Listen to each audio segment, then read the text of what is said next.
tere, kallid rattahuvilised ja võib-olla podcasti huvilised ja tere tulemast kuulama Rattalõvi 3. podcasti.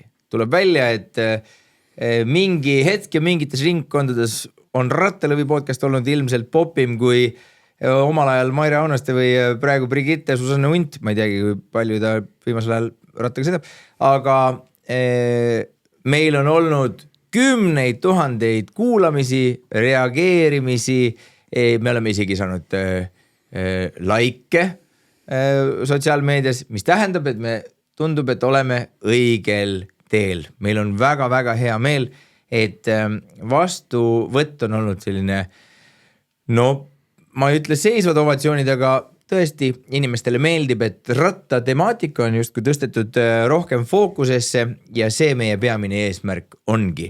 Nii väikesel tasandil ja individuaalsed küsimused meil võib-olla kõigil liikluses, kui ka selline suure visiooni ja nagu sellise rattaspordi elukaare ikkagi kuskile mäe tippu tõstmise visiooni mõttes.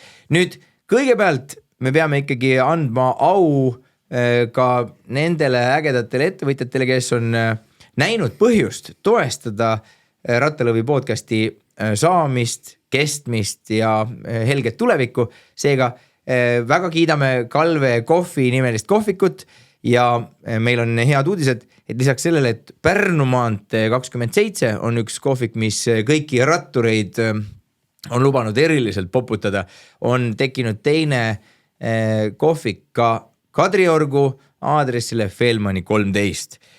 Ja nagu te teate, on ju, kui te tulete ikkagi rattakiivriga ja siis nende, ma ei tea, kuidas, kas on mingid spetsiomretuusid, aga et tulete nendega sinna poodi, siis esiteks teid teetatakse või räägitakse üldse 3. isikus ja saab veel ka 10% soodustust kohvilt, kui suudate öelda Rattalõvi või Rattalovi. Aga ilma pikemata lubage siis tervitada palavalt meie siis 3. saatesse härra, kes rattasportlastele on ikkagi nagu pereliige, on ju, ja võib-olla natukene kaugemale satsile on kuulus AK spordiuudistest, siis Eesti profi jalgrattur Mihkel Räim. Tervist. Me väga vabandame, praegu aplausi pole, aga me paneme selle postis juurde.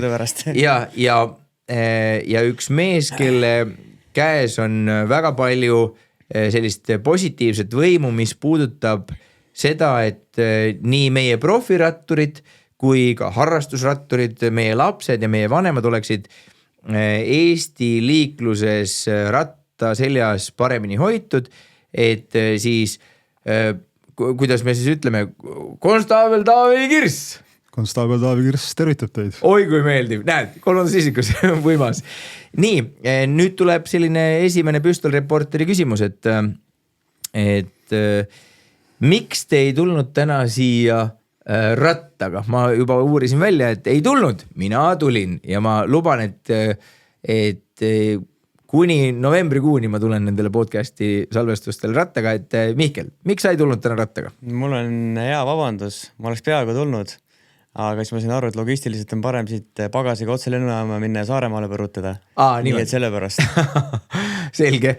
Ja see väga peenetundeliselt jätsid mainimata, et kust sa tulid täna? Täna tulin Türgist, aga põhimõtteliselt öösel veel olin Hiinas. Nii et pikk reis on ees olnud. Kosmos. Ja me juba ette tähistasime seda ja muidugi kergitasime kaabut, et sa oled nõus niimoodi pingutama meie selle podcasti nimel. Aitäh! Aga palun. Aga härra Kirss, miks ei tulnud rattaga? Kas ei tundunud turvaline? Tulin autoga ja tulin selle pärast, et aja kokkuhoidmiseks, aga auto tuli ette päris kaugele ja lõpuks tulin ikkagi jala päris pikamaa, et seda kohta üles leida. Nii et ütleme, et pooleks. Selge.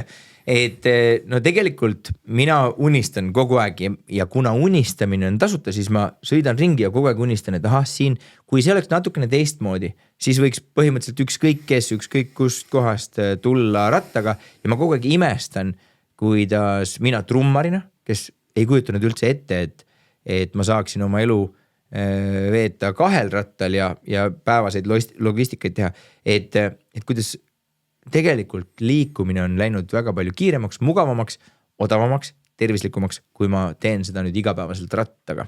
Et nüüd, kas teil on olnud kogemata sellist perioodi, no ja Mihkliga me ei saa nagu rääkida sellest, on ju, aga et kas sul on olnud sellist aega sinu elus, kui sa oled oma tööalasest nüüd, liikumisest väljapoolt arvestatuna, on ju, oma kõik muud liikumised, oled enamuse saanud rattaga tehtud, kas kuskil ülikooli ajal mingisuguses, mingi erinev periood sinu elus, kas sul on olnud selline aeg, kui ratas on olnud sinu peamine liiklusvahend, mitte töövahend? Ülikoolis ma käinud ei ole, see kukub kohe ära. See on okei.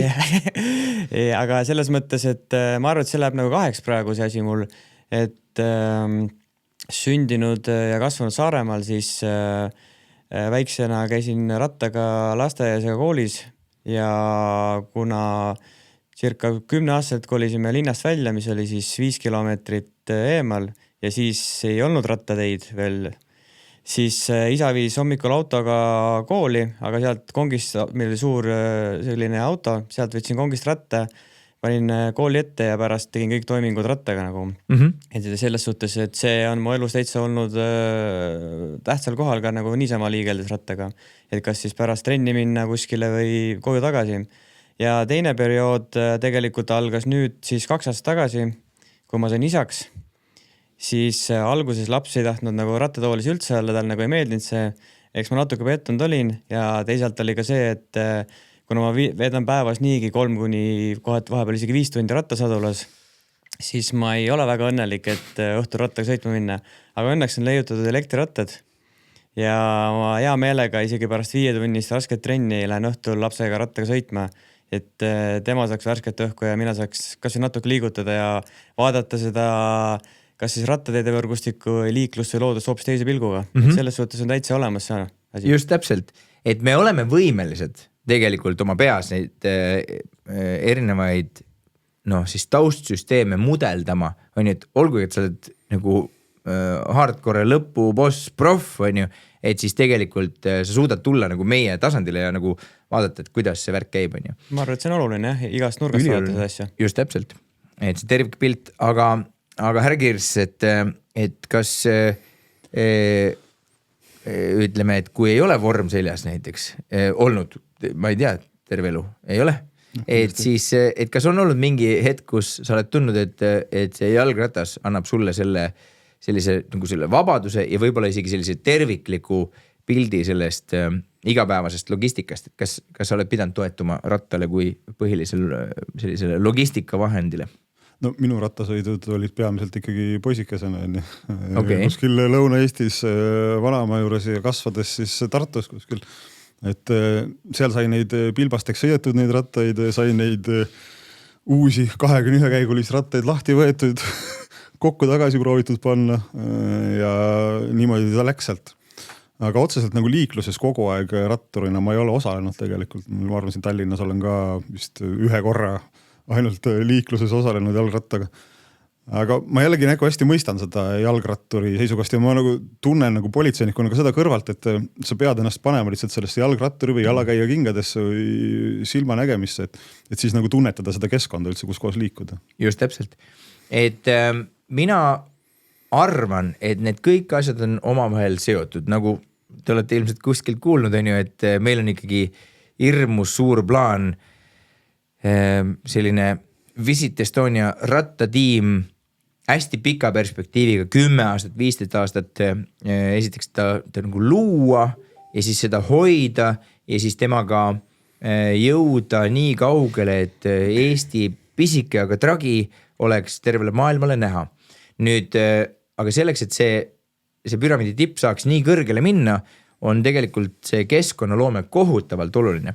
Et kas me saaksime äkki ka hoiame sellist positiivset joont, aga täna, kuna me tahaksime tegelikult liiklusohutusele nii profi tasandil kui siis amatöör tasandil keskenduda, et siis proovime alguses loetleda neid positiivseid asju, mida te olete lihtsalt, et te peate tunnistama, et Eestis on, mis siis puudutavad rattaliiklust ja turvalisust ja võib-olla alustame Taavi sinust, et ma ühe asjana pean ära ütlema, et üks sümpaatsemaid kampaaniaid sellel kevadel on see täiesti ultra nähtav, ma ei tea, ainult tõesti mõni pime äkki ei tea, et on olemas selline kampaania, et ratturist möödudes autoga hoia 1,5 meetrit vahet, et see on seadus ja et lihtsalt ta on isegi nagu see värvikamma on valitud niimoodi, et tegelikult ei ole selline tunne, et kui ma olen autojuht, et ma olen juba midagi eos valesti teinud, vaid see on nagu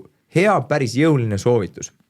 Et see üks selline teadlikkuse nagu tõstmise kampaania, see on super ja ma pean ütlema, et nii palju kui maestro Savisaar sai vastu pead nende rattateede eest, siis tegelikult minul on läinud ratturina mugavamaks tänu sellele, et ma saan sõita. Okei, osad ei ole enam punased kogu aeg, aga et mis on veel sellised positiivsed tendentsid, mida ma võib-olla praegu ei maininud, aga et mille poolest Eesti on ja linnad just ka on nagu liikumas õiges suunas, et see rattaspordi selline turvalisus oleks paremini tagatud. Mulle tundub, et me oma selle keskkonnana lähme liikluses ratturite jaoks kuidagi paremaks, et seda infrastruktuuri ehitatakse natukene paremaks ja ütleme isegi, et kuigi ma ise ei ole nagu igapäevane seal jalgrattaga liikleja linna vahel, siis minu hea kolleeg Stockholmi politseist ütles, et tema liikleb aasta ringi kogu aeg jalgrattaga, talvel talverattaga, suvel suverattaga ja me võib-olla eestlastena kohe ei mõistagi seda jalgrattakultuuri ja tahame võib-olla autojuhina nagu suruda jalgratturit vahepeal nagu natukene nagu sinna tee äärde täitsa eest ära. Aga mulle tundub, et see kuidagi läheb positiivsemaks. Teed on tegelikult juba päris head. Tallinna vaates ja kui siin ka erinevates Tallinna linna inimestega koos istudes või ka siis kergliikuri ettevõtjatega koos istudes, siis tegelikult ehitatakse jällegi teid vaikselt juurde. Ja mulle tundub, et see keskkond läheb paremaks ja selle tõttu ka siis jalgrattureid tuleb juurde. Aga on ju tegelikult võimalik öelda liikluses nii, et isegi võrreldes soomlastega, rääkimata ameeriklastega, praegu on millegi pärast, ma ei tea, võib-olla on 20 aastat läinud aega, aga et ükskõik kus kohas tahab jalakäija üle minna, või üle tee, kas see on siis nagu reguleeritud ristmik, aga näiteks on siis foorid on sellisel neutraalrežiimil või siis on zebra või siis on mõni koht, kus on suhteliselt hea nähtavus, aga ei ole ülekäigurada. Ma pean ütlema, et autojuhid lasevad väga hea meelega ilma suurema paanikata Eestis jalakäija üle tee. Et see tegelikult on väga hea tendents. Ma võrdlen isegi Skandinaavia riikidega. On küll jah, ma ütlen, kunagi vanemad ütlesid, et 90. alguses minnes sinna kuskil Põhjamaadesse Rootsi on siis, et autojuht lasi ülekäigurajal jalakäijat üle tee kohutav, mis asi see on? Meil Eestis kunagi seda ei ole. Täna see on olemas ja päris kultuur on järjest paremaks läinud tegelikult. On ju, et mingisugune selline väike nügimine, aga hästi stabiilne on viinud sinna nii, et meie jaoks, meie lapsed kasvavad juba nii, et see on täiesti elementaarne hügieen, on ju. Et siis kas mulle tundub, et see läheb paremaks või äkki ma olen sinisilm või äkki ma näen seda, mida ma tahan, aga et mulle tundub, et jalgrattureid hinnatakse võrdväärsemate siis liiklus selliste komponentidena juba ka praegu. Et tegelikult läheb nagu paremaks. Ma ei tea seda statistikat kahjuks. No statistika on alati siukene kurvem asi, kui seda vaadata, aga pigem on see enda nagu turvatunne või tunnetuslik pool, et kui seda tavalise inimesena liikled tänaval, kuidas sa ise tunnetad seda keskkonda siis, et mina ütlen tõesti, et mulle tundub, et kui iga päev liikled näiteks ka Tallinna vaates, siis ei tunne niistu väga ohustatuna kuskilt otsast, et tegelikult päris okei. Jah, minu arust ka on ju. Ja see on nii ilus reklaamitahvel ka külalistele, et ma saan öelda, et te võite tulla jalutada vanalinnas ja teiega ei juhtu mitte midagi. Te võite tulla sõita, ma ei tea, rentida ratta ja sõita kõik, ma ei tea, Põhjalad ja Noblessnerid läbi ja teiega ka ei juhtu midagi, sest teil on ruumi, teiega arvestatakse, kõik on mõnus. Mihkel, mul on selline küsimus, et kui sina nüüd profiratturina oled, võib laias laastus öelda, et sa oled sellel maakerale jalgrattaga tiiru peale teinud, on ju? No umbes nii jah, ma arvan. Et kui sa peaksid kohe praegu ütlema, siis mis on sinu arvates, me teeme, ma olen ikkagi selline, mitte nagu pseudopatrioot, vaid ma olen hüperpatrioot, on ju, et kõigepealt läheme sinna, et mis on nagu Eesti maailma kõige parem koht, kus rattasportlane ja rattahuviline saab turvaliselt, mõnusasti, hoolitsetult, ma ei tea, kas või valgustatult, hooldatult teedega rattaspordiga tegeleda. No Saaremaa. see ei ole puhtalt sellepärast, ma Saaremaal. Aga hiidlased, mis ütlevad selle peale? Hiiumäe väikseks. Okei. Kohe tuleb meri vastu. No jah, ei tegelikult päris nii ei ole, aga selles suhtes ikkagi Saaremaal on nagu, kui sa võtad nüüd seda, et kui väike see liiklus on võrreldes Mandri-Eestiga ja kui sa nüüd selle suveperioodi võib-olla välja jätad selle kõige kiirema aja. Selle aja, kus saab hästi rattaga sõita? No ei, selles mina pean aasta läbi sõitma. Aga siis on ka, Saaremaal on nii palju uusi teid juurde tulnud selles suhtes, kus on asfaltkatte peal. Et kunagi oli see probleem, et oli ainult 3-4 suurt teed ja siis suvel oli nagu ohtlik sõita. Nüüd on nagu nii palju rattateid tulnud juurde ja liiklus on sellest ära ajunud. Et selles mõttes Saaremaa on nagu ideaalne paik selle jaoks küll, ma arvan, et lihtsalt siin Harjumaal ja Tallinna ümbruses on liiklus ikkagi vahet pole, mis ilm on, mis päev on ikka suur selles suhtes. Ja sama käib ka Tartu ja muude Eesti kohtade peale. Aga et Saaremaa nagu laias laastus, mind just huvitab see, et kas me saaksime meie kuulajatel ja vaatajatel tõmmata korraks sellise nagu filmi peas käima, et mis nagu konkreetses geograafilises punktis sina julgeksid öelda, et seal saab panna 30 kilomeetrise ringi niimoodi, et see põhimõtteliselt ei pea üldse muret tundma, lihtsalt ainult vänta ja pane, et kas see on kuskil, ma ei tea, kus kohas, Kuressaare kandis või ma ei tea, ükskõik kus kohas. Tõenäoliselt, kui sa kõige kiiremal ajal ei lähe, siis näiteks Sõrve majake juurest hakkad sõitma ja leiad siukse veel väiksemad teed, kus on kruusateid ka, siis võid täitsa vabalt 30 kilti sõita nii, et see ühtegi autot ei näe. Et ma olen kunagi Saaremaal niimoodi trenni teinud, et see oli küll talvine aeg siuke või november-detsember. Sõitsin kruusateede peale ja ma sõitsin 4 tundi ja selle aja jooksul ma nägin 4 autot. Nii et autotunnis, normaalne. Jah, et see on nagu päris huvitav. No me ei kujutta tegelikult ettegi, kui suur luksus selline hajaasustus on. Täpselt. Et ja ma ütlen, et see on üks meie nagu vingemaid selliseid maavarasid, aga me veel ei oska seda nagu rakendada, aga meil on Tommiga mõtteid. Nii, aga nüüd teine pool, et rääkisime Eestist, seda ma natuke aimasin, et selline madalal ripu õun, et ju ta Saaremaa on, aga mis maailmas on selline koht, kus sa mäletad, et see lihtsalt puhas paradiis ja saaks sellest, ma ei tea, 10 Eestisse importida seda meelsust ja võib-olla seda ettevalmistust ja seda taristut, et siis me oleksime mäel. See on nagu väga erinev selles suhtes, et kui me võtame Euroopa, see on üks asi, kui me võtame Aasia, kui me võtame seal Ameerika poole, et see on nagu nii erinevad faktorid, et näiteks Kolumbia on mega rattariik selles suhtes, seal on nii palju inimesi seal, aga seal rattateid ei ole. Sellised nagu normaalsed, nagu meil siin on. Aga seal sõidetakse nagu, ala nagu meil Tallinn-Tartu on. Aga seal on üks rida ratturite jaoks ja seal on suurtel teedel ja seal on megaliiklus ja kui ma esimest korda läksin, siis seal ma ütlesin, ma ei pea siin üle nädala vastu. Tegelikult harjusin ära sellega ja kõik autojuhid saavad aru, et ratturid on selles riigis püha ja neid me ei puutu selles suhtes, et nendegi tasu jamada. Siis nendel on ikkagi Tour de France võitjaid ja kõik see hakkabki sealt pihta, et ise sõidavad palju rattaga ja nii ta on. Aga samas näiteks ma just rääkisin, et tulin Hiinast enne, et Hiinas on hästi palju rattateid, aga rattateed on nagu enamasti, seal on nagu rattateed ehk siis kergliiklusteed ja siis on veel spordid eraldi. Nendel see riigil on lihtsalt nii palju ressurssi, et nad võivadki sul kuskil 100-kildise ringi teha niimoodi, mis on ainult jalratturitele. Et seda tõenäoliselt meil võib-olla isegi ressurssi oleks, aga keegi seda poliitikutest läbi ei lase siukest tapsu. Kahjuks, jah. Et kujutad ette, kui oleks selline sporditee, kus talvel pane suuska, on ju, ja muidu pane rulluisud ja rattad ja värgid sellised. Ma ei tea, kui palju rulluisutajad ja ratturid tegelikult samale teele mahuvad. Tegelikult mahuvad selles suhtes, et autojuhid ja traktorid ja rekad mahuvad ka samale teele ära. Väga napilt. Aga mahuvad. Et miks siis ratturid ja uisutajad ei võiks mahtuda, siis tegelikult ega rulluisutajate kiirus ei ole sugugi mitte madal. pigem ongi see võib-olla lihtsalt see jalakäija ja ratturi kiiruse vahe on päris suur, et seal võib nagu tulla see tõrge, aga näiteks see Hiinas on üks linn, mille nimi on Chengdu, mis on siis maailma pandade pealinn põhimõtteliselt ja seal on linna sees 110-kilomeetrine kergliiklustee, kus võivad ka ainult ratturid sõita. Ja see tähendab seda, et sa ei või sinna selle elektrimopeediga minna, ei või jalutada seal, vaid ongi puhtalt ratturite pärast. Et no seal on muidugi see probleem, et rattaga seal linnas niisama sul ei ole väga mõtet sõita, et seal on valgusfoori otsa, et sellepärast see loodud ongi.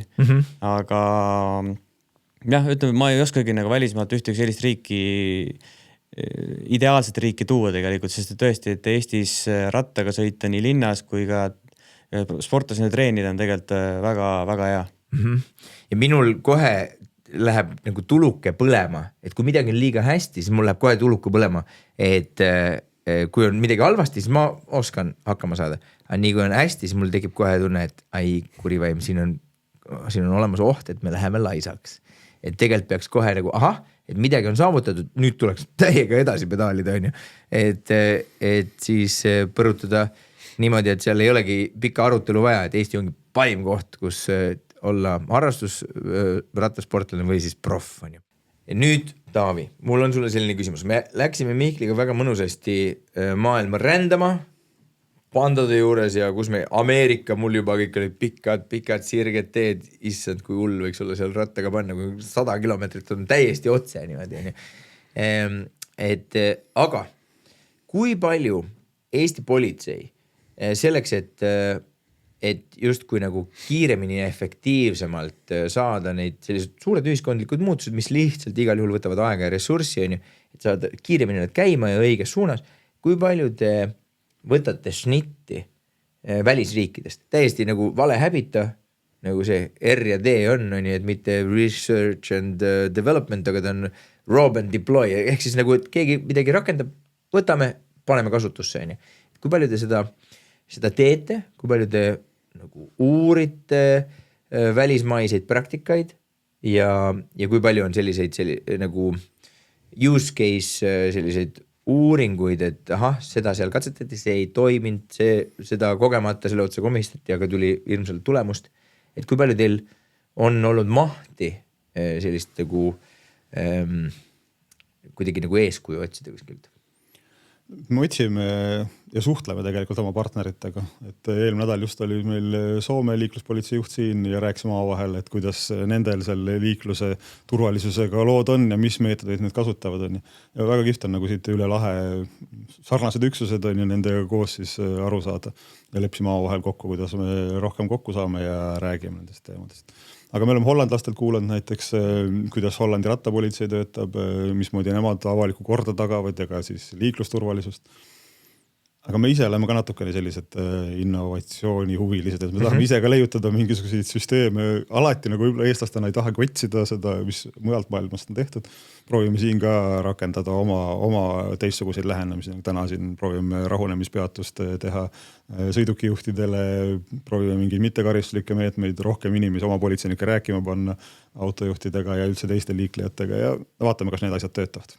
Ei no kujutad ette, et kui innovatiivne see oleks, et kui keegi, kes jääb kogu aeg kiiruse ületamisega vahele, et siis selle asemel, et võtta talle auto käest ära ja müüa mutriteks, on ju, anda talle hoopis sellise Ott Tänaku rallikooli mingisuguse 10 kursuse selline mingi vimpel, on ju, ja et kui ta nii hästi kihutab, on ju, et mingu siis hakaku profiks, on ju. No näiteks, et kujutad ette, kui lahe oleks, kui keegi paneb rattaga täiesti just ilgelt kiiresti, et selle asemel, et ta võtta kinni, panna rahunemispausile, okei, ma saan aru, et see ei olnud see rahunemispaus, on ju.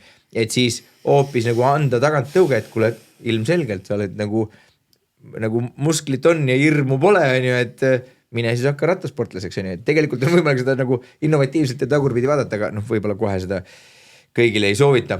Aga et kui ma ikkagi pean ära küsima, ma olen siin üks päev juba olen silmudune ikkagi unistanud sellest, et kui kaugel võiks olla selline koostöö näiteks Ampleriga, kellel on meeletult uhked sellised elektrirattad, ma pean tunnistama, käisime koos oma ühe startupi tiimiga, tegime selle Tour de Öö kaasa, ja siis päris hull oli see, et selle Ampleri rattaga ühe laadimisega me tõmbasime selle ringi ära niimoodi, et me alustasime kõige lõpust, aga me lõpetasime suhteliselt niimoodi, et jõudsime sinna staadionile esimestena, natuke higistena, aga rõõmsatena ja siis ma pean tunnistama, et seal oli päris kibedaid rattureid ka, aga selle Ampleri vastu ikkagi ei saa. Et kui kaugel võiks olla see, et tekibki mitte ratsapolitseinik, aga rattapolitsei üksus, kahekesi sõidavad öösel päeval elektrirattaga, ükski pätt teie eest minema ei pääse, on ju, ma arvan, et paljudel juhtudel isegi autoga on raske eest ära pääseda, sest see on lihtsalt nii väle ja terav, on ju, et ma ei ole näinud viimasel ajal mingit sellist, või võib-olla pole pannud tähele, aga et kas Eestis üldse on rattaüksust? Meil on jalgrattad olemas küll varustuses, jah. Meil on isegi elektrijalgrattad ja tavalised jalgrattad olemas, elektritõukerattad, neid vahendeid samamoodi. Aga jah, need on natuke haruldased. Just, mõtle, kui näeks igal pool kogu aeg. Ma arvan, et meil ei ole lihtsalt nii palju inimesi, et neid erinevate vahendite peal panna. See ei ole alati muidugi vabandus. Suvel Pärnus kindlasti on jällegi rohkem väljas neid jalgrattapolitseinikud. Tallinna pildis väga harva tegelikult. Rohkem siuke nagu niši toode. No just, et ta on nagu hea efektikas, aga näiteks vanalinn, kõik, mis puudutab, ma ei tea, Kalamaja, kõik, mis puudutab kesklinna, tegelikult südalinna, et tegelikult saaks ratastega nagu väga mõnusasti hoida seda patrulli sellist mingit tihedust, on ju. Et ma ütlen, mina loodan, ma olen selline optimist, mina muudkui loodan ja iga hommik ärgan üles ja vaatan aknast välja, et kas keegi sõidab, mõni politseinik sõidab minust rattaga mööda. Ma mäletan seda alguses politseisse tööle tulles, siis Tartust Tallinnasse tulles, siis ka mingi õhtu võtsime jalgrattad, vorm oli seljas, lähme vaatame, kontrollime seal vanalinnas täpselt, kuidas siis olukord on. See inimeste üllatus oli kohati ikkagi päris silvad olid suured, kui jalgratta peal tuli siis täisvormis politseinik. Ja. Aga me ikka vaegalt ikka neid tehakse, meil isegi rattavorm on olemas, jalgrattad on olemas, aga jah, kui palju sinna peale jõutakse neil ise asi. Aga ma usun, suvel Pärnu vaates on pildis jalgratturid, suve vaates meil siin Tallinnas, laulutantsupiva ümbrus. Ja, ma isegi soovitan, et ma tunnen hästi inimesi, kes tunnevad inimesi seal Ampleris, nad võivad teha politseinikele niimoodi, et on, ütleme, natukene, kui paned 2 Amplerit ritta, siis politsistidel võib-olla tead, mõni pügal võib-olla kiirem, siis ei saa isegi, ei pea väntama, saab kätte. Aga igatahes, küll me jõuame sinna, ega Roomat ka ei ehitatud ühe päevaga. Ma pean seda kommenteerima korraks, et ma usun, et seda ei tehta siis nagu oma nendele sõpradele ka natuke nii kibedamaks mingi ratas. Ei no vaatame, küll see kuskil peab see füüsika ikkagi vastu tulema. Aga et Mihkel, kas sina oled pannud tähele, sest ma saan aru, et sina tegeled tegelikult selle nagu rattakultuuri analüüsimisega, ma arvan, et isegi nagu mitte teadlikult, et kas sa oled pannud tähele oma reisimiste ja treeningute juures mõnda kohta, mida justkui Taavile niimoodi näiteks tuua, kus rattapolitsei üksus ja üleüldse võib-olla kõik võimalikud, ma ei tea, kiirabi võib ka rattaga sõita või vetel pääste või jamas vesirattaga, on ju. Aga et kas sa oled kuskil pannud tähele, et see ratta just kui selline nagu tugi on paremini esindatud või võib-olla nagu väga hästi või isegi fenomenaalselt esindatud? No selles võtmes, et politsei seda patrulliks ratastega, et seda ma isegi väga palju näinud ei ole, et pigem mul tuleb meelde võib-olla USAs on siuksed nagu tõenäoliselt need on see ametlikud üksused kuskil, aga on ka rohkem siuks festivalide ja ürituste raames, ma arvan, et väga palju võib-olla niisama ei liigu. Muidugi seal on, Ameerikas on see, et seal on nagu kui meil siin on näiteks Pärnus suvel palju inimesi, siis seal on võib-olla näiteks Miami's on kogu aeg seal siuke mass, et seal ongi sul see rattapolitseinik olemas, aga see oli kaua aega tagasi, kui ma USAs käisin, et ma arvan, et nüüd on juba kõik kas elektrirataste peal või siis elektritõukerataste peal, et aga üldises plaanis ma nagu väga palju ei olegi näinud seda just politseinike puhul, et nad seal kuskil ratastega chilliks, et võib-olla ma paari üksust Kolumbias ka nägin. aga üldiselt see nagu väga popp ei ole, et ma arvan, et just sellepärast praegu ei olegi, et ongi kõik need elektritõukerattad ja muud sellised imelikud elektrilised sõiduriistad, et ma ei teagi, kuidas sa nimetad seda, mis on üks ratas ainult, et see nagu ratta all ei lähe, aga ma olen ka nendega näinud. Ja, see on päris hull. Et see klassikalist ratast nagu ei tulegi ette isegi tegelikult. Aga ma pean ütlema, et see ei ole ainult hea asi, et on need elektriliikurid, et ma eile olin sellises olukorras, kus ma pidin liikuma üks, ma ei tea, 3 kilomeetrit või 4 kilomeetrit ratast polnud kaasas ja siis mul oligi võimalik, et et võtan selle elektritõuksi ja panen, siis mõtlesin, kuulge, et praegu veel enam-vähem põlved nagu liiguvad ja kõik on okei. Siis ma tulin joostes hoopis. Mõtlesin, et issand, kui tore. Et lihtsalt, et sa saad seda mingit naturaalset koormust ja et see elektri kergliikurid, nad tõesti teevad ju meil elu lihtsamaks ja kõik on väga tore, aga just selles nagu tervishoiu mõttes või liikumise mõttes või koormuse mõttes või aeroobse mõttes või ma ei tea, kardiovaskulaarsete haiguste ennetamise mõttes tegelikult see väike päriselt väntamine, väike päriselt jooksmine tegelikult on ikkagi, kas see kõndimine kohutavalt oluline? No tegelikkuses ütleme niimoodi, et ega ta on hea, ta on nagu aja kokkuhoid ja kõik on tore ja selles mõttes tõesti, et kui on kuskil megatugev tuul ja sa ei jõua nagu sõita rattaga niisama, et siis aitab see elekter sind kaasa, aga minu arust kõige suurem probleem on ikkagi võib-olla ongi elektritõukerattad või sellised, kus ise üldse midagi tegema ei pea. Sest et mina kui sportlasena ma ikkagi enam-vähem oskan keskmisest inimesest seda ratast talitseda paremini, ma arvan, kui tavaline inimene, eriti kriisiolukordades, siis ma arvan, kõige suurem viga on see, et kui sa elektritõukeratta peal oled ja mis limiit vist on 25 Eestis on ja, et 25 on piisavalt suur kiirus, et ennast vigastada ja suht suur tõenäosus on see, et inimene oma tavalise rattaga, millel ei ole elektrit, seda 25 sisse saada ei ole üldse nii lihtne ja kui ta saabki selle sisse 30 isegi, siis ega ta kaua ei hoia seda. Ma just mõtlen mingit linna tavalist ratast või naiste ratast, kui on 3 käiku näiteks sellist, et see ei ole üldse nii lihtne.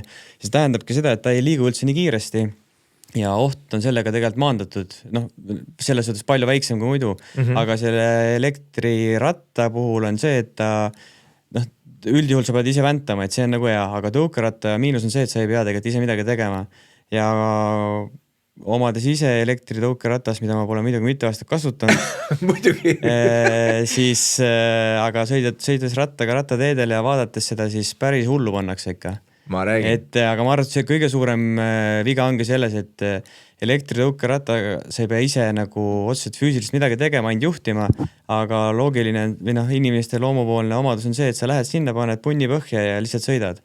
Aga tegelikkuses ütleme, tavalisel liiklejal ei ole seda oskust, et seda masinat hallata. See on ainult bingolotto, on ju.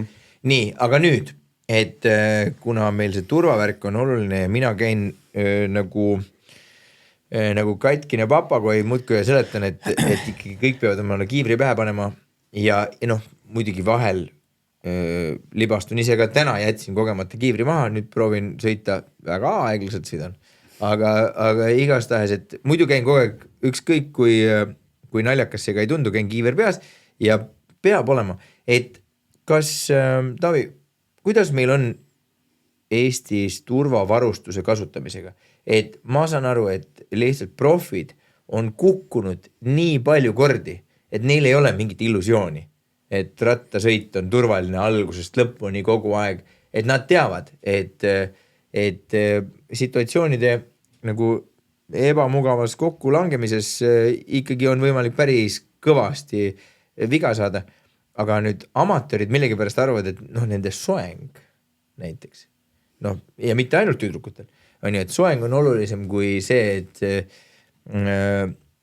nagu kolp kenasti terveks jääks, et kas läheb natukenegi paremaks turvavarustuse kasutamine ja kas politsei teeb midagi, kas on mingid jõuhoobasid või kas on kombeks või kas sellele üldse on võimalik tähelepanu ja aega pühendada, et turvavarustust kasutataks nagu stabiilsemalt ja võib-olla tihemini ja õigemini ka.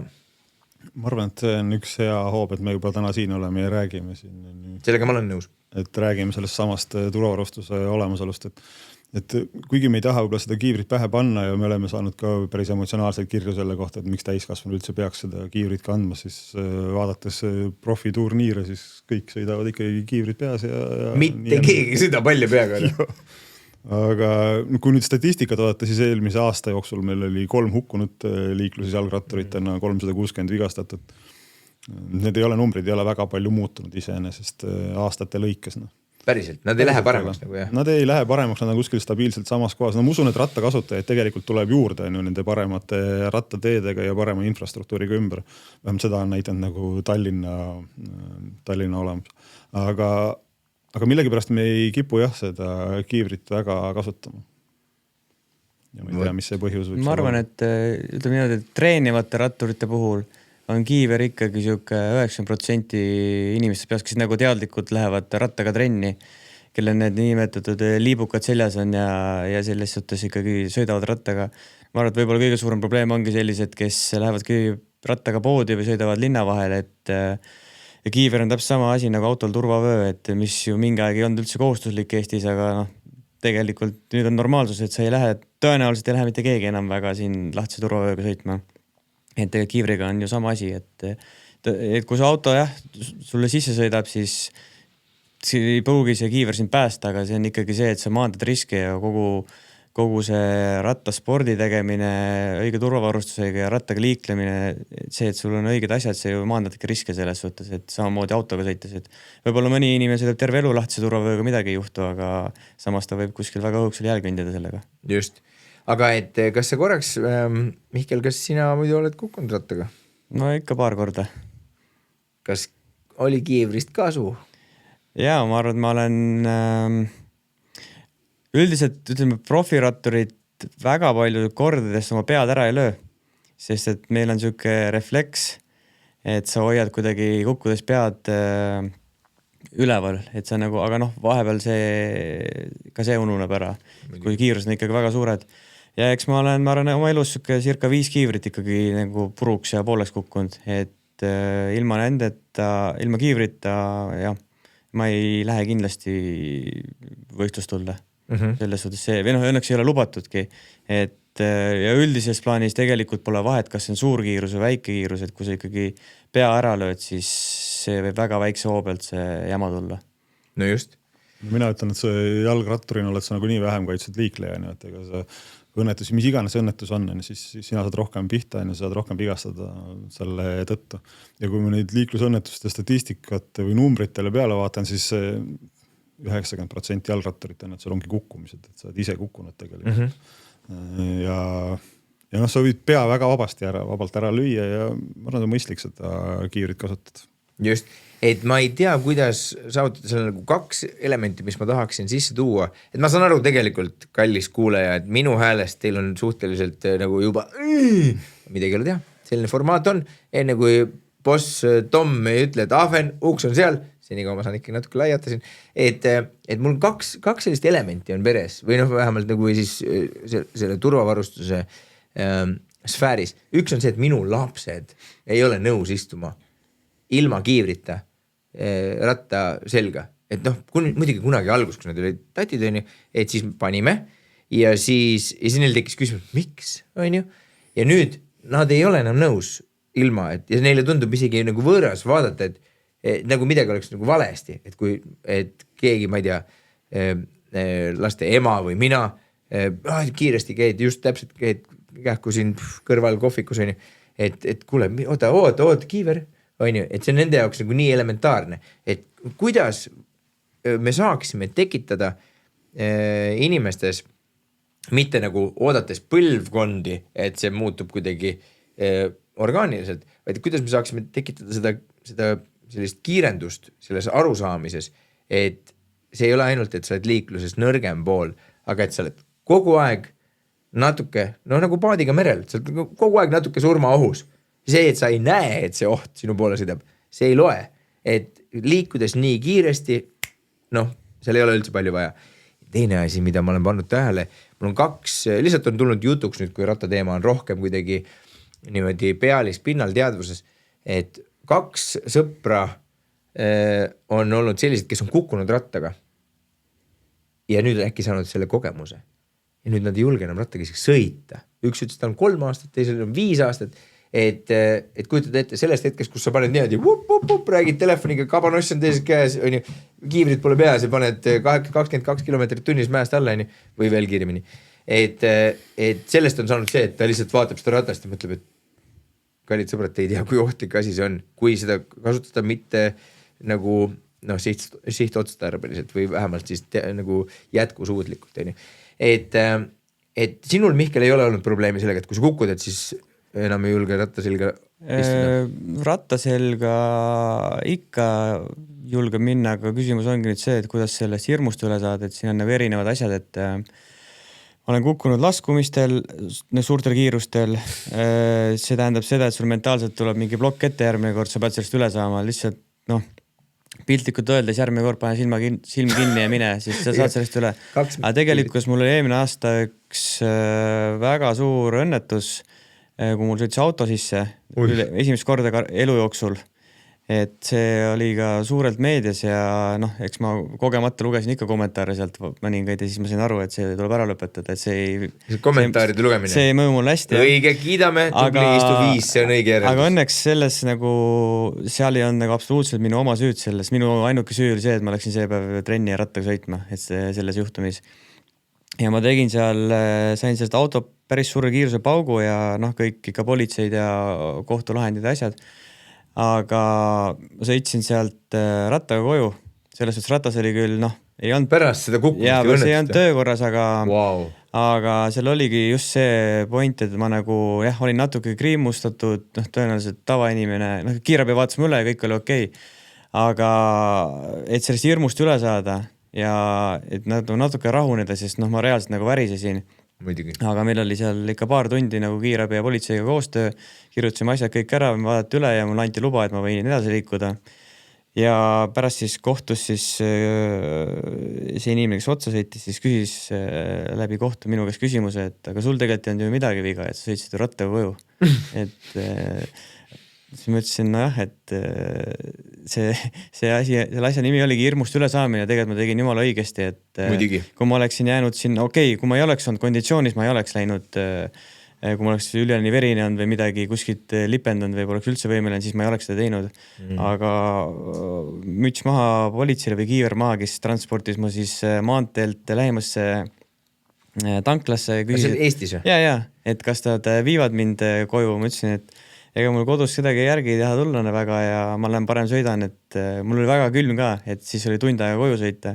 Aga see oli päris huvitav vaatepilt, kui mul ratas pandi politsei konga, mis olin seal bussis ja siis viidi tanklasse ja siis tanklast tuli seal kongist välja ja siis politsei tegi sealt kongi ukse lahti ja võttis ratta välja ja siis inimesed vaatasid, mis kriminaaliga seal tegu. Aga selles suhtes ikkagi on see, et sellest hirmust tuleb üle saada ja ma arvan, et ega muus elu valdkonnas on samamoodi, et ma arvan, et siin lauljatel võib olla ka mingi esinemishirm või siuke asi, et need on tegelikult suhteliselt võrreldavad, ma arvan. Absoluutselt. Ja selle esimese osapoole, mis sa rääkisid kiivri kandmisest, kõige lihtsam, kuidas seda asja teha oleks, on kõige radikaalsem asi, on muidugi seadus, aga seadused kahjuks need võtavad aastaid aega ja kuna me elame demokraatlikus riigis, siis see asi ei pruugi nii kergelt läbi minna. Et kuna ma olen nüüd siin viimased aastad hästi palju käinud Hiinas ja Hiina ei ole päris selline riik, kus sa teed, mida tahad, siis seal on nagu hästi lihtne, et kui peab tegema, siis on seadus, siis teed niimoodi. Aga see ongi täiesti äärmus, et Eestis me kindlasti nagu seda läbi suruda ei saa, aga vaikselt, et kui see asi on juba liikunud, et see alla 16-aastased peavad kandma, et see step by step, ma arvan, et see on võimalik. Ja üks väga hea asi tegelikult, mis nagu seda asja aitab, et kiivrid on saanud, kuidas ma ütlen siis, cooliks. Et kui nad kunagi olid sellised seenekesed sul peas ja ei näinud hea välja, siis ma arvan, et praegu on nagu viimased 5 aastat, isegi rohkem on nagu väga ägedaid lahendusi tehtud ja väga ilusaid tehtud ja kui siin isegi Tallinnas Kalamajas sõites rattaga või kõndides ma näen nagu tavaliiklejaid, siukseid võib-olla hipsterilaadseid toodanguid, siis nemad hea meelega annavad kiivreid ja ma arvan, et see läheb aina paremaks. Jah. et kuidas see öeldakse, et elus hipster on lahe hipster. Et kui sa oled seal maanteekraavis siin pahasti, et Taavi, sulle ka kiiresti see viimane Kiivri küsimus, et sina paraku puutud ju kokku siis nende olukordadega, mis ei ole läinud väga hästi, et need lihtsad kukkumised, need võivad olla nagu, see võib olla ükskõik mis, ma ei tea, libedad lehed või liiv, on ju, või ebaadekvaatselt valitud liikumiskiirus, aga võib olla ka lihtsalt, mis iganes, inimene võib vastu posti sõita ka, on ju, et see tegelikult on küllalt nagu õõvastav ja kainestav ilmselt, missugused need tulemused on ja suhteliselt rahulike kiirustega, on ju. Et ja on olemas veel mingi ekstreemmõõde, kus inimesed vaatavad, kui kiiresti nad kuskilt sõidavad alla, on ju. Seda küll, jah. Patrullid, kui nad nende sündmustele reageerivad, on ju, kus kohas on see inimene siis vigastada saanud, see liiklusõnnetuse tagajärjel, on ta siis kergliikuriga, elektritõukerattaga või jalgrattaga, tegelikult just elektritõukeratastega hästi jubedad vaatepildid tegelikult ja saavad oma hambatest kaotamine, näovigastused, nii edasi. Jalrataste puhul ka erinevad samalaadsed vigastuselaadid. Aga ütleme, võib-olla see liiklejana, kui sa iga päev liikled, siis sa ei tunneta seda ohtu enda ümber, on ju. Sa ei näe iga päev inimesi kukkumas jalgrattaja kuskil, on ju, või auto alla jäämas, on ju, siis võib-olla ei tunneta seda probleemi, et see päriselt võib juhtuda. Aga siiski, kui ma ütlesin 360 vigastatud aastas, on ju, siis ikkagi iga päev keegi saab pihta. Ja see on nagu autoga, et kollase ja punasega natuke tõmban üle ristmiku ära, mis midagi juhtunud, 99% midagi juhtunud, aga iga nädal keegi vigastada saab.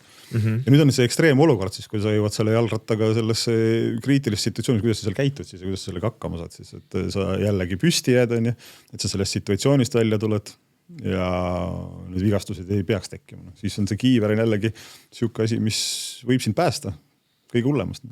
Jah. Ja siin ütleme Põhjamaade vaates ka, näiteks siin taanlastel, sakslastel ja teistel riikidel siin ümberringis, näiteks elektritõukerataste puhul, nad ütlevadki on kohustuslik sulle, et sul oleks Kiiver seal olemas. Et jah, me mõistame seda, et seda ei juhtu iga päev, aga nende ekstreemolukordade jaoks me ütleme riigina selle välja, et see on oluline sinu enda turvalisuse vaates. Ja ma täna tegelikult ei usu Eestis, et me peaksime kunagi isegi seadusse selle kirjutama, et mingid Kiivri kandmise kohustus peaks nagu enda teadlikkusega kuidagi tõusma. Yeah. No saame näha, aga mul on hea meel, et sa Mihkel ütled, et see on cool. See võiks olla isegi nagu natuke äraspidine, et Kiivri mitte kandmine ei ole cool nagu. Seda võiks olla. No kunagi oli kampaania, et tegija kanna Kiivrit ja mis tegelikult ma arvan päris paljud see kampaania oli päris hästi tehtud, et ma olin siis üsna väike, kui see ja tekkis tunne, et tahaks ka tegija olla. Ja loosung siiamaani, et kui praegu tänaval küsida, ma arvan, et päris paljud siuksed 30-aastased minuajalised teavad seda loosungit. Et järelikult see on nagu õigesse kohta läinud. Just. Minu arust on need lapsed on just hästi nutikad, et sa tõid alguses välja neid lapsi, kes siis on harjunudki selle turvalise liikluskultuuriga ja selle Kiivri ja siis selle hea käitumisega. Et me just tegime endal lastele suunatud, ütleme politsei peredele suunatud üritust. Ja siis tõime lapsed endale laua taha, politseiniku perelapsed ja lasime endale siis mõelda, et mis lahendused on liiklusturvalisuse vaates, on leida siis nagu koosolekul ikka leida mingisugune probleem ja siis sellele lahendust. Siis väga paljud tõid tegelikult välja, et kuidas nad näevad oma lapse, oma vanemaid siis on ju, ta räägib telefoniga sõidu ajal, ta ületab sealt kiirust kuidagi, ta paneb punasega ristmikule. Ja lapsed istuvad aga äkki tal vilkurid käisid samal ajal? Vist ei tohi sellist ekstreemsõitu teha lastega. Ja lapsed märkavad seda. Ja kas nad alati ütlevad, see on ise asi, aga nad jätavad seda midagi endale meelde. Seda on harjunud ise teistmoodi. Ja ma olen jalgratta vaates samamoodi, et kui sa nüüd lähed lasteaeda viima või kooli viima, nad lapsele just Kiivri pähe endale midagi ei pane. Just. No, tegelikult päris nagu imelik aru saada, et kust see loogika viga tekib, on ju. Aga ma arvan, et see on võimalik nagu lahti häkkida. Mihkel, luba, ma korraks küsin sult päris sellise nagu intiimse asja, et sul on siin välismaa nokkmütsi peal on sul kirjutatud Quick Pro Cycling Team. Et ma saan aru, et sul lisaks sellele, et sa oled ise on ju tippjalgrattur ja teiselt poolt lapsevanem ja mul on nii hea meel kuulda, et sarnaselt Taavile ja mulle valutad südant ka liiklusohutuse nagu siis tõstmise ja sellest teadlikkuse tõstmise pärast, et sul on mingi radikaalsem plaan ka siis ikkagi ühe rattatiimiga, et kas sa saaksid näiteks, mina ja Taavi praegu kuulame kohe kikkis kõrvu, et millega sa tegeled ja seleta meile, nagu me poleks kunagi kuulnud, mis asi see Quick Pro Cycling Team on? No kõige lihtsamalt öeldes see on profiratturite tiim, mis sõidab sinimustvalge lipu all, ehk siis Eesti tiim. Natuke keerulisemaks teeb selle asja see, et keerulisemaks tegelikult meie jaoks pigem on hea, et meil on suur sponsor. Quick Pro ongi jalgrattabränd, Hiina jalgrattabränd, kes siis üritab maailmas läbi lüüa ja on siis võtnud, ütleme niimoodi, et meid siis punti, kes seda asja nagu tegelikult mind ja Martin Laas ja teisi eestlasi nagu ratturitena, aga kuidagi kukkus see asi välja, et me registreerisime selle meeskonna Eestis, suutsime ära rääkida tiimi juhtkonna, mis tähendab seda, et meil on võimalus võtta rohkem eestlasi tiimi reeglite järgi ja kõik see on nagu vinge ja ütleme vabatahtlikult siis oleme seda vägikaigas siin Eestis vedanud, et see saaks nagu rohkem Euroopa omaks, Eesti omaks, et meil oleks nagu meil fännidel ja Eesti rattaringkonnal oleks millele uhkust tunda, sest just. Et ma arvan, et igal endast lugupidaval riigil, kellel on jalgrattakultuur, võiks olla selline meeskond. Muidugi. Et me oleks võinud täitsa vabalt nagu mitte seda teha ja sõita ise seal välismaal edasi ja valutada südant ainult oma karjääri elu pärast, aga me ikkagi tundsime, et peaks nagu midagi paremini ära tegema ja põhimõtteliselt siis ongi, et meil on nagu ikkagi suur plaan, et seda tiimi edasi arendada. Muidugi nagu ikka Eesti spordis ja Eestis, et kõige suurem küsimärk on raha ja seda me üritame ka leida siit Eestist või siis kuskilt lähiriikidest. Ja, aga meie tahame rattalõviga tulla kampa. Kuidas me saame aidata sul ja teil neid eesmärke saavutada, väikeseid ja suuri samme, et kui te lubate, et väntate kiiver peas, me oleme kõigeks valmis. No õnneks meil on lepingutes kõigil ratturitel kirjas, et treeningu ajal ja tiimi vormi kandes siis ja võistlemisel, seal ei ole muud varianti, ongi kiivriga, et see on nagu must be ja see on nagu täiesti normaalne. Kuidas meid aidata saab, kuna me siin nagu vabatahtlikult panime sellise programmi ja netilehel üles nagu quickpro.ee, mis on siis tegelikult ühisrahastusplatvorm, kus siis iga toetaja, fänn, võib-olla täiesti suvaline inimene, kellel lihtsalt raha üle tahab toetada, siis saab valida omale paketi alates 20 eurost kuni vist 4500 äkki. Ja see on erinev paketid, et miks me nii tegime, et me ei läinud seda teed pidi, et siin on meeskond, palun andke meile raha.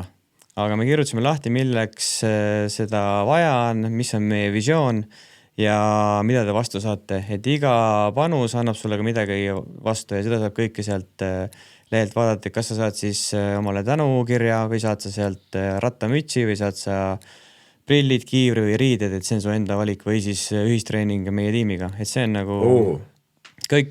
Aga see on niimoodi, et te panete ajama ja siis ma lihtsalt vaatan teie neid kandu või kuidas see käib? Ei, me ikkagi hetkeks me pole veel ühtegi seda ametlikku ühistreeningut läbi viinud, sest me ootame, et saaksime selle eesmärgi kokku, mis meil oli 20,000 eurot. Okay. Aga selles suhtes need, kes on panustanud, need kindlasti saavad oma ühistrenni ja kuna see on lihtsalt see, et meil on mega tihe graafik võistluste ja trennidega ja me ei taha teha niimoodi, et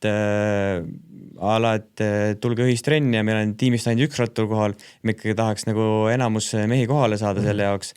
Ja tõenäoliselt saame tempogrupid teha, et kes tunneb, kas siin on 20 kilti tunnis, kes on 30 kilti tunnis.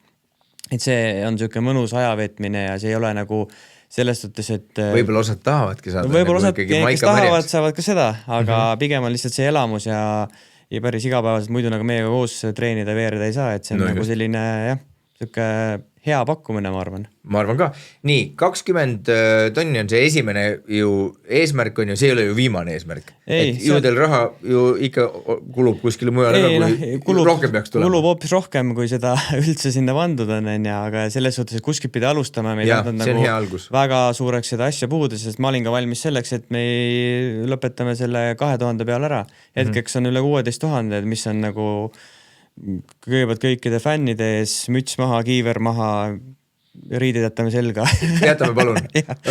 Et selles suhtes ma arvan, et see on nagu päris suur samm kuskile hea asja poole. Ja, et siinkohal me siis käime ka kohe välja selle, et noh, kuna Toomasel pole mikrit, ta ei saa praegu vastu vaielda, et me Toomasega paneme nagu jõudumööda õla alla ja kutsume Rened ja Jaani panustama ka ja kõik Rattalõvi ägedad kuulajad ja huvilised, et on väga lahe initsiatiiv, mis sellist Eesti profi rattatiimi jälle sellist unistust toidab, et lähme sinna kampa ja vaatame, et tüübid saaksid oma esimese eesmärgi täidetud, võib-olla järgmise ka ja ikkagi saaksid minna seda unistust taga ajama, sellepärast et see on fakt, et sellel on ainult positiivsed tulemused nii Eesti rattakultuurile on ju, kui siis ka nagu kitsama sellise kiirena siis profi ratturite sellisele nagu käekäigule, et no iga tund, mida profirattur saab Eestis Eesti lipu all nagu teha ja trennida on ju, ja ka võistelda, see on ju nagu meie kõigi võit. Ma arvan, et politsei on ka õnnelik, et kui meil seal panustatakse, neid vorme ostetakse meie omasid, sest et need on üsna erksad, siis võib-olla on neil vähem tööd selle tõttu, et autojuhid märkavad meid, mis tegelikult oli ka meil üks põhjus, miks me sellise edeva vormi endale lasime teha. Mis värvi on? Helesinine ja ühe käise pealt on roosa, et see nagu päris kaugele on näha, et võib-olla siin trenditeadlikumad inimesed võib-olla võtavad, et see on too much, aga samas ma olen näinud, et jah, ikka must nagu hästi paljud harrastajad tegelikult, kelle meeldib sõita mustas riietuses, musta kiivriga ja siis üks taga tuli punane, mis on nagu hea, et see olemas on, aga tegelikult seda nagu väga nagu näha ei ole seda ratturit just, et me oleme ise testinud selles suhtes visuaalselt võistlustel ja treeningutel, et sa näed, et ma olen ise trennis olnud ja näen, et keegi siuke sinine roosa tuleb 300-400 meetri kaugust vastu, ma saan aru, et tõenäoliselt see on mu tiimikaaslane, et ta on trennis, aga ma arvan, et see on ka nagu siuke oluline asi, mille peale nagu tasub mõelda. 100% ja igasugune nähtavus ja fookus rattaspordile ja turvalisusele taevalik. Nüüd, härra Kirss, selline küsimus, sa siin ise ütlesid, et eestlased tahavad ise ka olla innovatiivsed ja mõelda välja mitte ainult nagu teiste praktikatest siis sellist inspiratsiooni ammutada, et mis sa arvad, kas sa võiksid meiega jagada siis Eesti politsei plaane, ma ei tea, sellel suvel, võib-olla järgmisel suvel, võib-olla 5 aasta lõikes, et teil kindlasti on selline nagu masterplaan, et kuidas saaks liikluses toimunud rattaõnnetuste number nagu pooleks saagida. Et kindlasti teil mingi koosolek on olnud nii, nüüd teeme niimoodi, poisid, koolis käidud, füüsikat arvutatud, on ju, ilmas nähtud, lapsevanemad ka, et nii, nüüd peame midagi jõulist tegema, et ma ei tea ühtegi paremat kohta, kus kõik saladused välja rääkida kui Rattalõvi podcast. No, kuidas me ise tunnetame seda, et muidugi me teeme kogu aeg erinevaid neid koosolekuid, kus me proovime neid lahendusi leida seal liiklusturvalisuse vaates. No, ja mul on hea meel, et me siin saame seda rääkida siis Mihkliga ja üldse podcasti kuulajatega. Aga mulle tundub endal, et esiteks on see keskkonnamuutus, kuidas linnaruum läheb paremaks ja kuidas teed lähevad paremaks. Selle võrra siis ka rohkem rattaliikleid tuleb. Teisest küljest ka selline kogukonnaga töötamine. Me politseinikutena proovime ise ka ikkagi, on see koolide ümbruses rääkida siis lastega, piirkonna politseinikud mõnda ennetusüritust teha, võib-olla siin Riigi Transpordiamet sarnaseid üritusi, aga miks mitte siis ka jalgratturid ise kampa tulla ja just näidata, kuidas see profi vaatest on see kõige turvalisem viis liikuda ja võib-olla seda amatöörlikku valehäbi teinekord maha võtta. Et minu arust on see hästi oluline, et sa profina ka näitad seda eeskuju ette. Ja need on need võimalused, ma arvan, mida on võimalik kasutada. Teine asi, mida ma ise olen nagu liikluse vaates jälle vaadanud, ma ei tea, kas see päris profide vaade, nagu võib-olla see on need amatööride, spordihuviliste vaade. kui valgusfoor läheb punaseks, siis ma jalgrattaga olen surematu ja võin sellest üle sõita üle ristmiku. Ma ei tea, miks see nii on. Mõnikord mõni paneb ikka päris hullu. Ei tunne, et tema nagu vigastada saab sellel hetkel, kui kõik autod kõik seisma jäävad ja Tallinn on mingi päris suured ristmikud ka veel ja ma ikkagi sõidan sinna julgelt peale.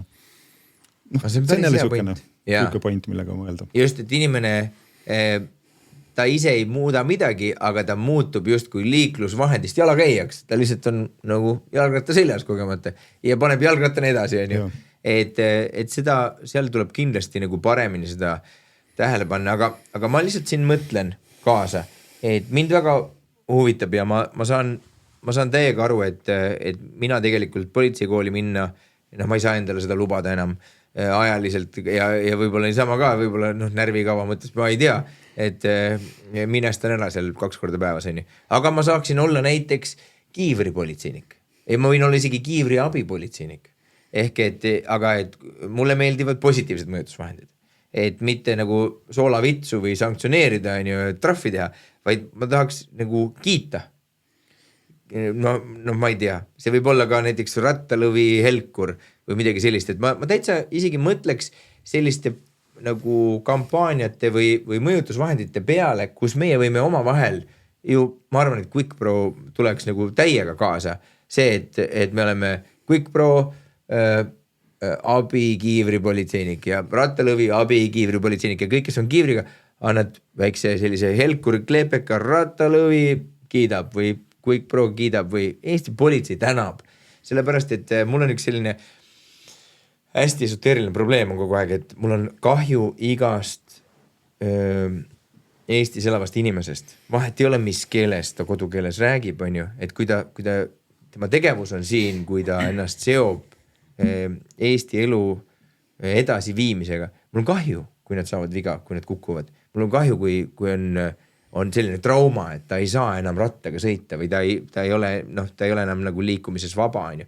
Et mul on kahju alati, sest meid on kokkuvõttes ikkagi suhteliselt maailmas nagu vähe, on ju. Et seega see kvaliteet ja tervelt elatud aastad, see on kõik meie kõigi huvides, et kõigil oleks neid maksimaalselt, on ju. Ja et need oleksid nagu hirmuta, on ju, ja hoitud ja et ma arvan, et võib-olla lastele peabki, või lapse vanematele peabki lähenema läbi laste perspektiivi, et aitäh, et sinu lastel on kauem ja tervemad vanemad, sest sa kannad kiivrit. On ju, et kui sa sedasi hakkad mõtlema, siis oota, ma tahan, et mu lapsel oleks lapsevanem, panen kiivri pähe. On ju. Et kui meie, ma arvan, et QuickProga ja rattalõviga saame kuidagi aidata, siis me oleme ühe kõne kaugusel. Aga me mõtleme, siin on nuputamist on veel kui palju. Aga et meil on loomulikult see mõeldud sellise interaktiivse siis podcastina, et eelmine kord ma pean tunnistama, et meil juhtuski nii, et küsiti küsimusi ja siis me vahepeal pöördusimegi, ma ei mäletagi, kas oli Jaan ja Rene võib-olla mõlemad ja siis järgmises podcastis me siis kas saime vuristada vastused ette või siis kasutasime somet, on ju, ehk siis sotsiaalmeediat, et need kõik vastused kätte anda. Ja et samamoodi, meil on selline ütleme, meili aadress nagu rattalovi@gmail.com ja sinna siis kirjutage julgelt, kui teil on kommentaare, aga ainult häid. Ja okei, te võite öelda, et Ahven räägi vähem. Ma ei solvu. Ja siis, kui teil on küsimusi, küsige julgelt ja te võite pöörduda läbi meie otse, et siis küsida ka härra Taavi Kirsit või Mihkel Räimilt konkreetseid otsekoheseid, kas siis rattaturvalisusega või siis profiratturiks olemisega seotud küsimusi. Aga äkki me teeksime selle veel nii interaktiivseks, et lisaks rattalovile on võimalik ka, kas teil on olemas mingi üksus, kes võtab vastu selliseid ettepanekuid, tähelepanekuid seoses ratta siis liikluse, ma ei tea, turvalisusega. Kas teil on politseis eraldi mingisugune emaili aadress kas või, mis sorteerib selliseid küsimusi, mis puudutavad rattasporti või veel pole? No meil ei ole otseselt sellist, aga me võtame alati inimeste teateid vastu. Ütleme liikluse koordinaatorina olen mina valmis hea meelega neid vastu võtma. Ma kardan, et sa oledki see kõneisik. Aga mis seal teha siis? Jah, see roll endal. Nii et võib kirjutada kuhu siis? Võib kirjutada meili peale taavi.kirss@politsei.ee. Andke mind. Väga hea ja meie ühine eesmärk on, et järgmisel aastal oleks kas või 359 liiklusõnnetust, on ju, aga kui me saame sellest veel allapoole, siis oleks taevalik. Ja ütle palun, Mihkel, kuidas inimesed, kui nad tunnevad, et lahe värk, Mihkel Reimund mulle alati meeldinud, mõnusad nad ragistavad seal Hiinas, on ju, aga me tahame, et sellel Eesti ratta sporditiimil nagu läheks hästi ja kergelt ja niimoodi kenasti kõik kettõli läigiks, on ju, et kuidas nad saavad Quick Pro Cycling tiimi tegemistega paremini kursis kõige parem on ikkagi Facebook ja Instagram, Quick Pro tiim leiate üsna kergesti üles, ma arvan. Aga ma arvan, et kes soovib aidata, siis kõige parem abi isegi on kontaktid. Selles suhtes, et ma olen käinud füüsiliselt ja virtuaalselt väga paljude firmade ja inimeste ukse taga. Kahjuks ütleme siis jutumärkides kerjamine on väga närvesööv ja väga väsitav tegevus. Siis tegelikult muidugi oleks lihtne, kui keegi tuleks selle portfelliga, kus on raha täis või siis kuskil on mingi ülekanne, tehakse sponsorlus ülekanne, selleks nagu lahendaks päris suured mured, aga tegelikkus on see, et ainult raha ei päästa, et tahaks nagu oma visiooni jagada või rääkida selle asja nagu 0-100 lahti, et pigem ongi see, et ma ise ja ka teised tiimiliikmed me ei pääse võib-olla sellistesse kohtadesse, keda võib-olla huvitaks, et ütleme, et võib-olla on Eestis mingi firma juht, kes tegelikult oleks nõus tiimi toetama, tahaks väljundit saada, aga kuna me ei saa näiteks kaugemale kui turundus, et see firma nimi.ee ja öeldakse, et meil on eelarve täis, siis minu mõttes on väga valus ja väga raske teema, et kui keegi aitaks kuskilt läbi pugeda või lihtsalt räägiks sõpradele, tuttavatele, et selline asi toimub, siis ma olen täiesti kindel, et kuskilt see jackpot tuleb ka. Mina olen samamoodi veendunud, nii et sotsiaalmeedia on ju ja nüüd juhul, kui teil on mõni portfell on ju nurgas, kus on suurelt pealkirjas jalgratturitele, aga ei tea kellele, siis Quick Pro Cycling Team ja tuld ja see võetakse vastu. Aga nüüd mul on selline lõpuküsimus ka, see ei ole traditsiooniline, ma kardan, sest oli täpselt ei mäleta, mis ma viimane kord küsisin seal lõpus, aga et selline küsimus, alustame siis Taavist, et kui meil on selline visioon, me võime ju mõelda ja ma arvan, et ei ole paremat aega kui praegu selle peale mõelda, et kuidas või mis peaks juhtuma, et aastaks 2035 oleks Eesti number 1 harrastusjalgratturite selline turismi sihtkoht ja profi jalgratturite sihtkoht, et kas oleksid nõus korraks sellise paari liitlausega nagu unistama just Eesti politsei perspektiivist, et mis peaks juhtuma, et me oleksime selline Eldorado ja just jalgratta spordi ja jalgratta kultuuri mõttes. Selline kirjandus üles on. Me tahaksime väga liikuda sinna nullvisiooni maailma kuskile, mis tähendab seda, et 0 vigastatud ja hukkunut liikluses oleks. Võib-olla see on liiga pikk ja liiga raske eesmärk. Aga mida me saame teha? Me saame teha jagada nendest ohtudest, muredest ratturite vaates või ka autojuhtide vaates, kes omavahel kokku puutuvad, siis teemasid erinevaid ja riske. Aga me võime ka midagi päriselt ära teha. Võib-olla teha see üks podcast kuskil väljas, minna proovida seal inimestega rääkida, ratturitega, kas me läheme mingi hommikul või läheme kooli alguse tegevuste vaates, võtame mõni profitiim kaasa ja läks prooviks, vaataks, kas me saame mingi sammukas jälle lähemale minna.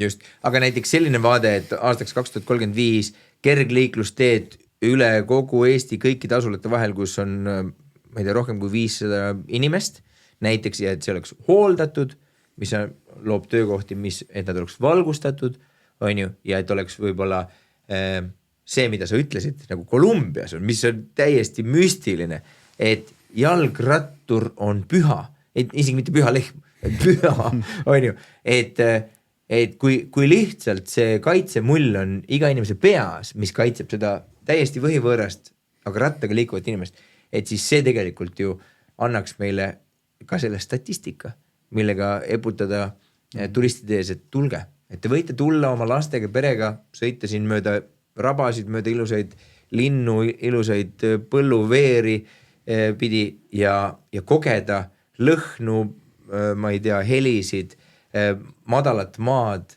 on ju, sellist kumerat silmapiiri, on ju, nüüd läks Jaan Tätteks ära, on ju, et tegelikult see kõik on võimalik niimoodi tervikuks punuda. Ja ma olen sinuga nõus, et kui ma vaatan ka siin liiklusohutusprogramm kuni 2035 on üks meil selline tähtis asi olemas paberil, mis nüüd varsti valmimas on, et seal on ka üks ikkagi eesmärk see, et teed ja tänavad oleksid nagu paremad, on ju, kohalikud omavalitsused sinna panustavad ja teine asi kõrval on see sõidukiiruste madalamaks toomine. Et siin Tallinna vaates ka, et kui on 30-40 alad on mõnes küljest natukene emotsionaalsed olnud aeg-ajalt, aga tegelikult jällegi vähem jalakäid on vigastada saanud. Juba on see statistika näha. Juba on nagu esimese aasta võttes positiivsed tulemid juures olnud. Ja linnad on sellised elusad organismid, nad muutuvad ja me peame suutma päris kiiresti adapteeruda, on ju. Et igal juhul Rattalõvi ja Pro Cycling, kõik Pro Cycling tiim on kambas, aga mida sina, Mihkel, soovitaksid siin sellise kokkuvõtva visioonina? Mida sina sooviksid näha, et Eesti rattakultuuris siis kapitaalselt või nagu terviklikult monoliitselt muutub? Et seda ma tean, et sa sinna absoluutsesse tippu oled selle ühe odaotsa suunanud ja see on väga äge ja sellele me elame kaasa, on ju, aga et kas on mingid sellised asjad, mida sa näed, kus me saaksime parandada?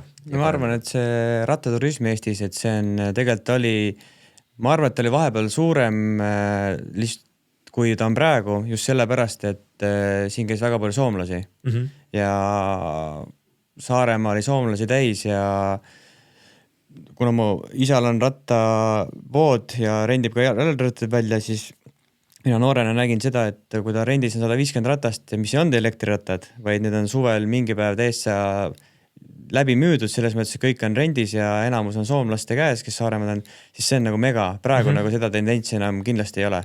Et eks see riikide majanduslik seis juba siin natuke, et Eesti nii palju kallimaks läinud, see võtab turiste vähemaks just Soome poolt.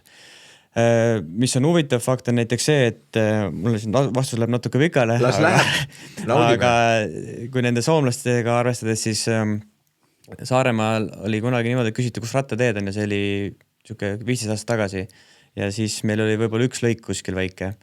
Aga siis käis mega palju soomlasi ja kuna liiklus oli väike, siis nad said aru, et tegelikult ongi ohutu.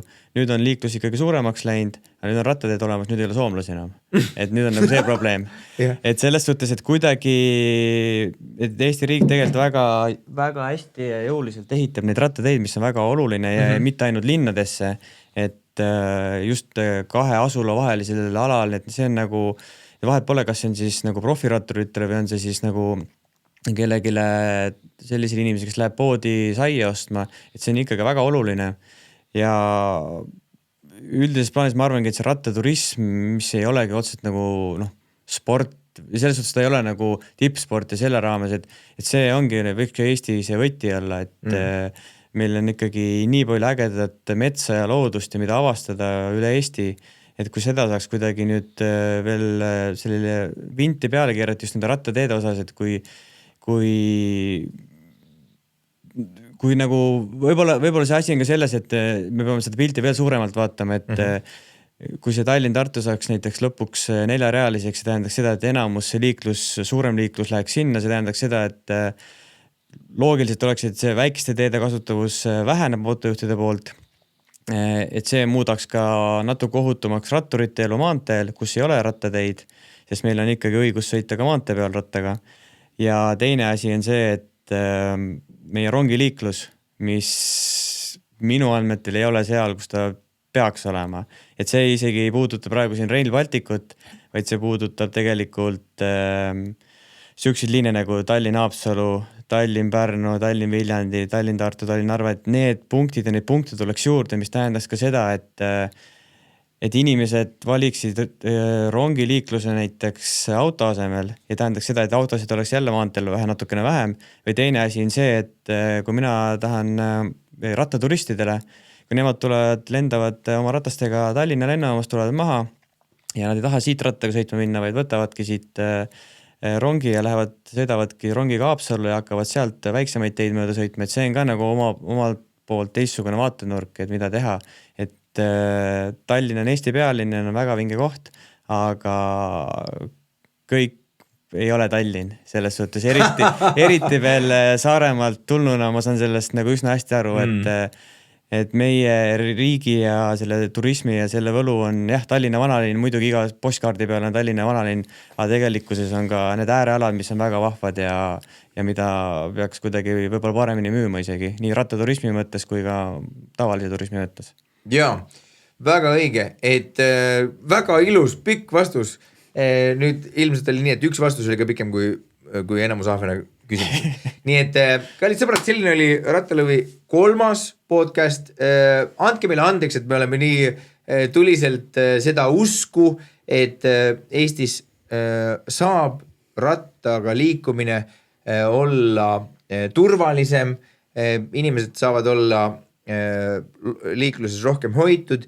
Andke andeks, et me usume siiralt sellesse, et Eestis võiks olla üks või rohkem tipp selliseid profi rattatiime ja andke meile andeks, et me unistame sellest, et iga inimene sõites autoga, nähes kedagi rattaga sõitmas, mõtleb, et aga see võib olla keegi väliskülaline, kes on tulnud Eestisse Eesti rattaga avastamise eesmärgil ja kui ma temast möödun rahuliku tempoga, võib-olla lehvitan sõbralikult, võib-olla lihtsalt mõtlen sõbralikult ja hoian teda, et tal oleks turvaline liigelda, siis tema tuleb järgmine aasta tagasi, tuleb 5 sõpra kaasa, kas ta räägib soome keelt või mitte, see ei olegi nii oluline, vaid on oluline aru saada, et tegelikult Eesti saab kasvada igatepidi, kui me hoolime, paneme tähele ja tagame selle, et nii meie kui meie lapsed, meie ligimesed kui ka meie külalised